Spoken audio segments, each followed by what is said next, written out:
BSc part third में आज हम बात करेंगे यूनिट थर्ड की नाभिकीय संलयन अभिक्रियाएं।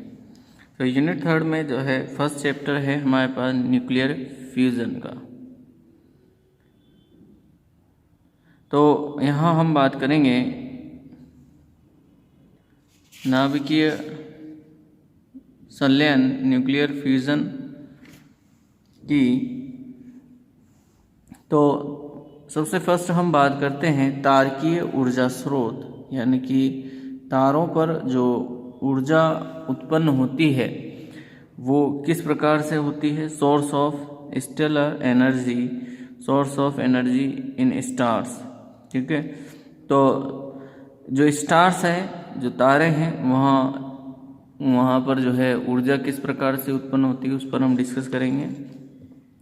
तो ताप नाभिकीय जो अभिक्रियाएं हैं, तो ताप नाभिकीय अभिक्रियाओं में जो है अत्यधिक ताप लगभग 10⁻7 केल्विन से 10⁸ केल्विन टेम्परेचर वहाँ उपस्थित होता है। इस टेम्परेचर पर 4 प्रोटॉन एटम, यानी कि 1H1 एटम, ये प्रोटॉन एटम हो गया, संलयित होकर 2 हीलियम 4 जो नाभिक है इसका निर्माण करते हैं। इसे ही हम क्या कहते हैं, नाभिकीय संलयन अभिक्रिया कहते हैं। तो 4 प्रोटॉन संलयित होकर जो है 2 हीलियम का नाभिक तैयार करते हैं। तो हीलियम के नाभिक को तैयार करने से हीलियम का नाभिक का निर्माण करते हैं और इसी अभिक्रिया को हम कहते हैं नाभिकीय संलयन अभिक्रिया, जिसमें अत्यधिक मात्रा में ऊर्जा, लगभग जो एनर्जी का जो मान है वो कितना होता है 26.4 जो है एनर्जी का उत्सर्जन इसमें होता है। और अत्यधिक मात्रा में जो है ऊर्जा का उत्पादन यहाँ होने से मेगा इलेक्ट्रॉन वोल्ट ऊर्जा का उत्सर्जन होता है। और अत्यधिक ऊर्जा उत्पादन यहाँ रहता है नाभिकीय संलयन अभिक्रियाओं में। तो तारकीय ऊर्जा का मुख्य स्रोत ताप नाभिकीय संलयन अभिक्रियाएं होती है, यानी कि जितने भी स्टार्स हैं वहाँ जो है नाभिकीय संलयन अभिक्रिया के द्वारा ही जो है ऊर्जा का उत्पादन होता है और बहुत अत्यधिक मात्रा में ये ऊर्जा उत्पादित करते हैं। इसके अंतर्गत हम सबसे फर्स्ट स्टडी करते हैं प्रोटॉन चक्र की। तो प्रोटॉन चक्र को हम यहाँ स्टडी करने जा रहे हैं। प्रोटॉन चक्र के अंतर्गत जो है निम्न ताप पर जो है अभिक्रियाएं संपन्न होती है। प्रोटॉन चक्र निम्न ताप पर जो है संपन्न होता है।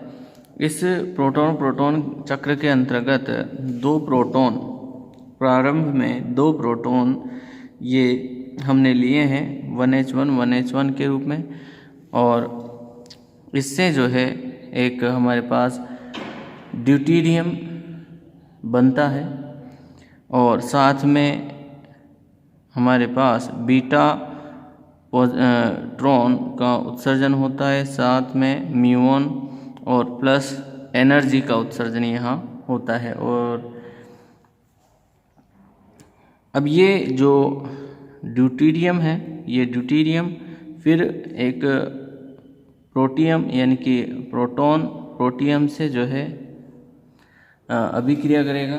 तो प्रोटियम से अभिक्रिया करने पर ये क्या बनाता है, हीलियम का नाभिक तैयार करता है 2 हीलियम 3, और साथ में जो है ऊर्जा का उत्सर्जन यहाँ करता है।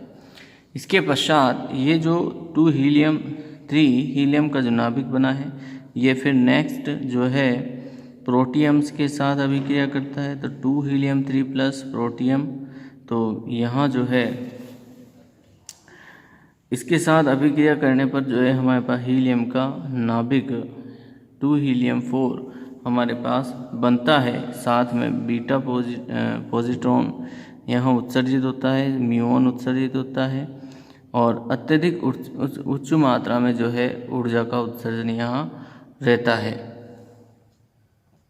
तो संपूर्ण अभिक्रिया के अंतर्गत हमने 4 जो है प्रोटियम यानी कि प्रोटॉन जो है हमने यहाँ उपयोग में लिए हैं। 1H1 1H1 1H1 तो कितने हो गए 4 1H1। और यहाँ हमारे को एटलीस्ट जो लास्ट में अभिक्रिया है उसमें हीलियम का नाभिक 2 हीलियम 4 मिल रहा है, साथ में 2 बीटा पॉजिट्रॉन यहाँ हमें मिले हैं और 2 म्यूऑन यहाँ उत्सर्जित हो रहे हैं। और एनर्जी का जो मान है वो 24.68 मेगा इलेक्ट्रॉन वोल्ट यहाँ ऊर्जा का उत्सर्जन होता है। 24.68 मेगा इलेक्ट्रॉन वोल्ट ऊर्जा का यहाँ उत्सर्जन होता है। ये था आपके प्रोटॉन चक्र। बात करते हैं नेक्स्ट चक्र की, कार्बन नाइट्रोजन चक्र की। कार्बन नाइट्रोजन चक्र की बात करते हैं तो कार्बन नाइट्रोजन चक्र में क्या होता है कि कार्बन और नाइट्रोजन, कार्बन जो का जो नाभिक है सी का 6C12 का को जो है हम एक प्रोटॉन के साथ अभिक्रिया संपन्न कराते हैं, तो संलयित कराते हैं। तो इससे जो है नाइट्रोजन का नाभिक 7 नाइट्रोजन 13 ये बनता है और साथ में जो है कुछ ऊर्जा का उत्सर्जन यहाँ होता है। अब जो 7 नाइट्रोजन 13 है इससे इसका जो है इससे जो है 6C13 प्लस एक बीटाट्रॉन यहाँ उत्सर्जित होता है और साथ में जो है एक म्यूऑन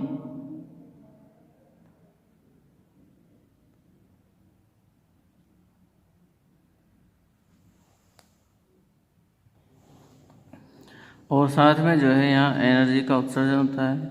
फिर ये जो 6C13 है, 6C13 जो है फिर से जो है एक प्रोटॉन के साथ संलयित होता है, प्रोटॉन इसके साथ संलयित होता है और 7 नाइट्रोजन 14 प्लस एनर्जी उत्सर्जित होती है। 7 नाइट्रोजन 14 जो है फिर एक प्रोटॉन के साथ संलयित होता है। प्रोटॉन संलयित होने से ये बनता है 8 ऑक्सीजन 15 और साथ में जो है एनर्जी उत्सर्जित होती है। फिर 8 ऑक्सीजन 15 का जो नाभिक है उससे 7 नाइट्रोजन 15 उत्सर्जित होता है। यहाँ से एक पॉजिट्रॉन निकलता है और प्लस एनर्जी यहाँ मुक्त होती है। फिर जो 7 नाइट्रोजन 15 नाभिक है ये फिर से जो है एक प्रोटॉन के साथ संलयित होता है और इसके साथ संलयित होकर के 6C12 बनाता है और प्लस जो है यहाँ पर ये एक हीलियम का नाभिक भी बनता है, 2 हीलियम 4 हीलियम का नाभिक बनता है और साथ में एनर्जी उत्सर्जित करता है। तो जब तक ये हीलियम का नाभिक नहीं बनता है तब तक ये अभिक्रिया इस तरह से संचालित होकर के फिर हीलियम यहाँ तैयार होता है। तो यहाँ हीलियम का नाभिक बनता है। तो इसमें टोटल जो है हमने कितने प्रोटॉन काम में लिए हैं 1 2 3 4 जो है 4 प्रोटॉन यहाँ काम में लिए हैं और इसके जो है बनने से हीलियम का नाभिक बना हमारे पास 2 हीलियम 4 और 2 यहाँ पॉजिट्रॉन निकले, 2 न्यू और एनर्जी जो है लगभग हमारे पास यहाँ जो है 26.4 मेगा इलेक्ट्रॉन वोल्ट एनर्जी यहाँ उत्पादित होती है। जो एनर्जी का लगभग मान होता है वो कितना होता है 26.4 मेगा इलेक्ट्रॉन वोल्ट। तो 4 प्रोटॉन परमाणु मिलकर के 2 हीलियम 4 नाभिक का निर्माण नाभिकीय संलयन अभिक्रिया के अंतर्गत करते हैं, जिसमें मुक्त ऊर्जा का जो मान है लगभग कितना होता है 26.4 मेगा इलेक्ट्रॉन वोल्ट के बराबर यहाँ ऊर्जा का उत्पादन ये करते हैं। अतः प्रति न्यूक्लियन, यदि हम बात करें प्रति न्यूक्लियन यानी कि प्रति न्यूक्लियन बाइंडिंग एनर्जी कितनी होगी, तो प्रति न्यूक्लियन यानी कि बाइंडिंग एनर्जी में किसका भाग देंगे हम, उसकी द्रव्यमान संख्या का। तो प्रति न्यूक्लियन जो, तो यहाँ 4 हैं एटम, तो 4 का यहाँ 4 से इसको डिवाइड करेंगे तो प्रति न्यूक्लियन जो बाइंडिंग एनर्जी होगी वो कितनी होगी, इसमें 26.4 में हम 4 से डिवाइड कर देंगे तो 4 से डिवाइड करने पर हमारे पास ये आती है प्रति न्यूक्लियन जो बाइंडिंग एनर्जी होगी वो कितनी होगी 6.6 मेगा इलेक्ट्रॉन वोल्ट। तो बाइंडिंग एनर्जी जो जब 4 हाइड्रोजन परमाणु मिलकर के 2 हीलियम 4 नाभिक का निर्माण करते हैं तो नाभिक संलयन अभिक्रिया में प्रति न्यूक्लियन कितनी, उसके एटम का भाग देंगे तो 4, तो 26/4 हो तो ये हमारे पास जो 6.6 मेगा इलेक्ट्रॉन वोल्ट क्या आती है एनर्जी। इसी तरह यदि हम बात करें यूरेनियम 235 की, यूरेनियम 235 के विखंडन में प्रति न्यूक्लियन बाइंडिंग एनर्जी, तो इसमें इसकी जो बाइंडिंग एनर्जी है इसमें प्रति न्यूक्लियन जो एनर्जी का जो मान है उसे हम फाइंड आउट करना चाहें तो इसमें जो है एक अणु से जो है 200 मेगा इलेक्ट्रॉन वोल्ट ऊर्जा का उत्सर्जन होता है इसकी बाइंडिंग एनर्जी में। तो एक अणु से एक यूरेनियम के नाभिक से जो है 200 मेगा इलेक्ट्रॉन वोल्ट एनर्जी उत्सर्जित होती है। तो यदि इसमें हम जो है इसके एटॉमिक मास नंबर 235 का भाग लगा दें तो हमारे पास जो है प्रति न्यूक्लियन बाइंडिंग एनर्जी हमारे को मिल जाएगी। तो और वो लगभग जो है कितनी होती है 1 मेगा इलेक्ट्रॉन वोल्ट के करीब, 1 मेगा इलेक्ट्रॉन वोल्ट से कम ये मिलती है। तो इस प्रकार हम कह सकते हैं कि अतः नाभिकीय संलयन अभिक्रियाओं में यूरेनियम के विखंडन से लगभग 6 गुना अधिक ऊर्जा का उत्सर्जन होता है। तो इसका जो नाभिकीय विखंडन अभिक्रिया है उसमें तो 1 मेगा इलेक्ट्रॉन वोल्ट से भी कम ऊर्जा का उत्सर्जन प्रति न्यूक्लियन बाइंडिंग एनर्जी का उत्सर्जन हो रहा है, लेकिन यहाँ नाभिकीय संलयन ऊर्जा में जो ऊर्जा का उत्पादन है प्रति न्यूक्लियन वो कितना है 6.6 मेगा इलेक्ट्रॉन वोल्ट, यानी कि जो विखंडन है उससे लगभग 6 गुनी एनर्जी नाभिकीय संलयन अभिक्रियाओं में उत्पादित होती है। अब हम बात करते हैं आगे प्लाज्मा की बात करते हैं।